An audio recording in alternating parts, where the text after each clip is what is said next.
Hello, YouTube. This is an update on the Bee Hive autopsy video.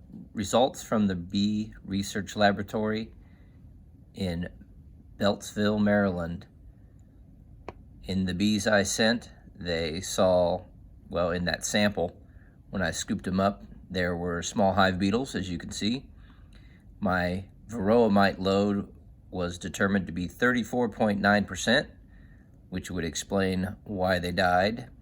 My guess is that count is a little bit higher than the actual.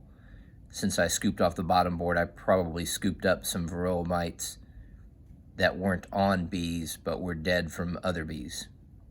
Very possible. And no nosema, which is good, so I'm glad I don't have a nosema issue. So I'll be giving those honey frames from that hive to other hives, and I don't have to worry about passing anything along. Part of the learning curve, or part of the issue here, was not treating the mites.